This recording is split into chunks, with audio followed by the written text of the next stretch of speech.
Next కదా open చేస్తే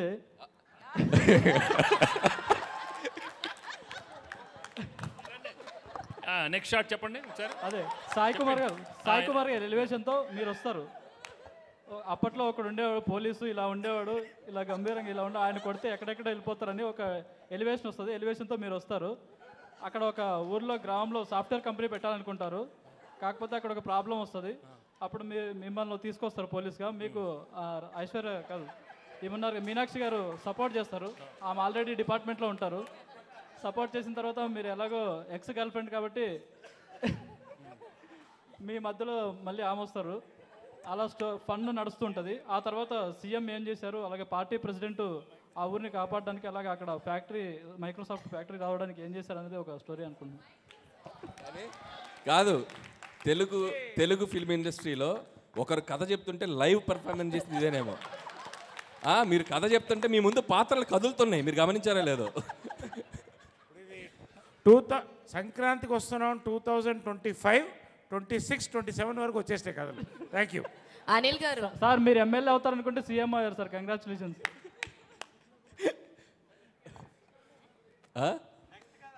అనిల్ గారు పక్కా అనిల్ గారు ఇక్కడ కీర్తి. నేను ఎక్స్పెక్ట్ చేసిన స్టోరీ అయితే కనుక ఫస్ట్ స్టోరీ స్టార్టింగ్ అవసరాల శ్రీనివాస్ గారితో స్టార్ట్ అవుతుంది. సో అవసరాల శ్రీనివాస్ గారికి మాఫియాకి మధ్యన జరిగే ఇష్యూస్లో రిమైనింగ్ కథ అంటే వెంకటేష్ గారి కథ ఒక ఫ్యామిలీ ఎంటర్టైనర్ మధ్యలో వస్తూ ఉంటుంది. సో ఆ కథలో వచ్చిన ఒక చిన్న ప్రాబ్లంకి కీ పాయింట్ సాయి కుమార్ గారు.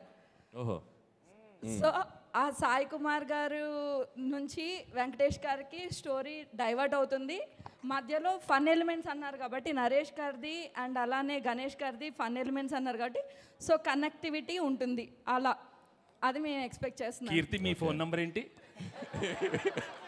చెప్తాను. ప్రొడక్షన్ చూడండి, స్టోరీ డిపార్ట్మెంట్లో పెట్టండి అయ్యా, తీసుకోండి అయ్యా, నోట్ చేసుకోండి. అదే అసలు ఏం చెప్పేస్తున్నా అనిల్, అసలు అందరూ ఎవ్రీబడి వెరీ నైస్. అనిల్ గారు can I guess? Yeah please. అవసరాల శ్రీనివాస్ గారు ఐశ్వర్యరాజ్ గారు బ్రదర్ అండ్ సిస్టర్స్. ఓహో.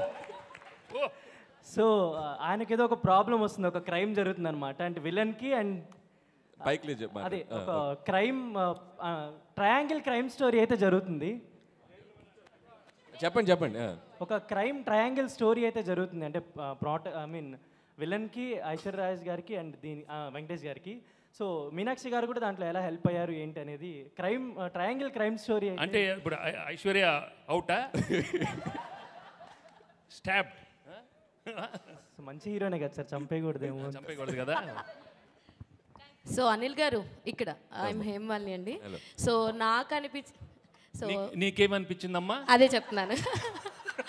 సో నాకు అనిపించినంత వరకు ఏంటంటే మీ సినిమాస్ వీళ్ళు అందరూ చెప్తున్నట్టు ఫన్ ఉంటుంది, కొన్ని ఈసారి యాక్షన్ కూడా ఉండబోతుంది అనిపించింది. అయితే స్టోరీ పరంగా వెళ్తే కనుక సో మీనాక్షి గారు ఎలాగో ఎక్స్ గర్ల్ ఫ్రెండ్ అని చెప్పాను అన్నారు, ఆయన ఆల్రెడీ ఎక్స్ పోలీస్ ఆఫీసర్ అని అన్నారు.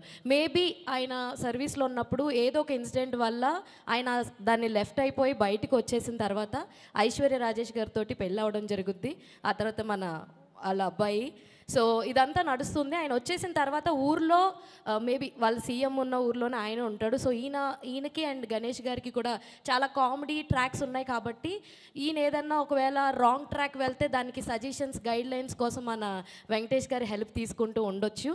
అయితే ఈలోపు మీనాక్షి గారు ఎలాగో ఎక్స్ గర్ల్ ఫ్రెండ్ కాబట్టి అక్కడ ఏదైనా లైక్ పోలీస్ స్టోరీస్లో ఏదన్నా ఒక చిన్న ప్రాబ్లం వచ్చి దాన్ని సాల్వ్ చేసుకోవడం కోసం వెంకటేష్ గారిని మళ్ళీ కలవచ్చు.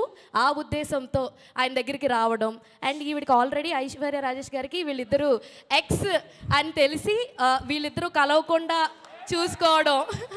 సో వీళ్ళిద్దరిని కలవకుండా చూసుకోవడం, అదేంటి దాని దగ్గరికి ఎందుకు వెళ్తున్నావు, నేను కదా మీ వైఫ్ అని చెప్పి అని ఇలాంటివి మధ్యలో వాళ్ళిద్దరి మధ్యలో ఉండడం. అండ్ ఈ మధ్యలో లైక్ మన అవసరాల శ్రీనివాస్ గారు అండ్ ఈ క్రైమ్ బ్యాచ్ ఎవరైతే ఉన్నారో మేబీ వీళ్ళు ఏదన్నా ఒక డిఫరెంట్ లైక్ ఏదన్నా సైన్స్ ఫిక్షన్లో ఇప్పుడు చాలా జరుగుతున్నాయి కదా, అలా ఏదన్నా అయ్యుండి సో దీనికి ఏదన్నా ఒక పెద్ద క్రైమ్ ది అలా అనుకుని సంక్రాంతికి టార్గెట్ పెట్టుకోవాల్సింది.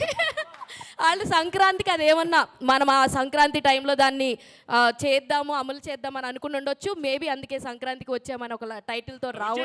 నువ్వు చెప్పే లోపల మేము జనవరి 14th వచ్చేసింది. Jan 14 రేపే రిలీజ్. ఏంటమ్మా వెరీ గుడ్. అనిల్ గారు